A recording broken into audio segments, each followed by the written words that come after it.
Hai guys, Assalamualaikum. Hari ini saya mau cerita sedikit pasal pantang larang kaum Bugis yang paling famous, yang saya selalu dengar daripada parents, nenek atau member semualah, daripada zaman dulu sampailah sekarang. Ini dia 5 pantang larang kaum Bugis paling awesome.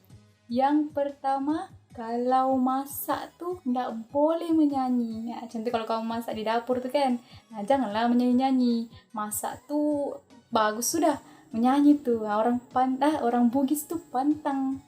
Sebab apa? Nanti dapat jodoh orang tua. Ah, kalau pikirkan secara logik, macam mana boleh timbulnya pantang larang ini? Nah, kamu nggak terpikir kah? Sebab kan kita punya air liur tuh tempiasnya nanti masuk ke dalam makanan terpecah. Nah, kan kurang bersih tuh. Nah, nampak tak orang Bugis nih sangat mementingkan kebersihan. Oke, pantang larang yang kedua apa dia? Kalau makan tak boleh guna penutup bekas makanan. Contoh lah apa macam Tupperware ni kan. Dia punya penutup tuh, tak boleh kita makan di situ. Nanti jadi pak sanggup pun akan menutup aib orang lain. Mengikut pantang larang inilah bahkan. Bukannya saya cerita begitu-gitu.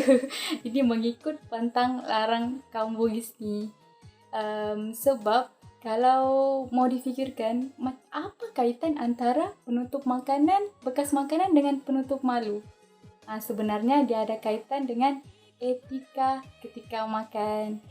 Kalau alat bekas makanan itu kan bukan alat makan, jadi dia tidak sesuai untuk makan. Jadi orang tengok macam kurang sopan. Begitulah. Mungkin sebab itulah pantang larang ini wujud. Oke, yang ketiga, kalau makan tuh lepas habis makan tuh terus berdiri. Janganlah yang duduk-duduk situ. Nanti dipercayai mak mertua nanti benci. Begitu. Kalau dipikirkan, macam mana boleh timbulnya pantang larang ini? Sebab kalau sepatutnya lah untuk yang cewek-cewek kan, yang anak gadis nih, kalau kamu lepas makan tuh cepat-cepat lah berdiri kan, janganlah situ metoge bercerita-cerita lagi, menunggu lagi kan.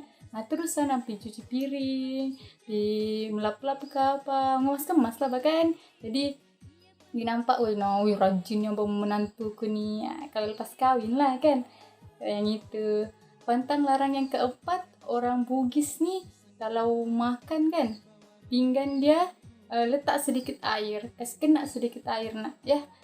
Sebab apa? Supaya rezeki kita tuh terus mengalir dan tidak kering. Itu. Kalau dipikirkan, macam mana boleh timbulnya nih ini pantang larang? Sebab kalau lepas kamu makan tuh, kan kalau sudah kering tuh kan susah mau dicuci tuh di dapur nanti. Lepas tuh nanti adalah tuh timbul bau-bau yang tidak menyenangkan. Jadi kalau kita sudah letak air pecik itu kan memudahkan urusan kerja orang lain di dapur, membasuh tuh kan bagus tuh.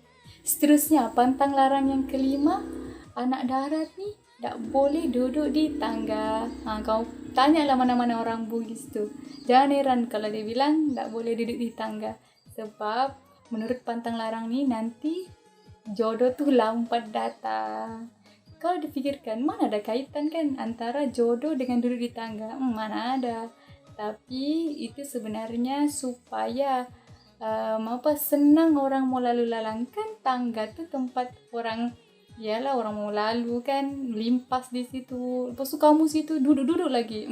Nanti kena pijak, dimarah lagi. Kena marah pula. Jadi nampaknya itu saja perkongsian daripada saya.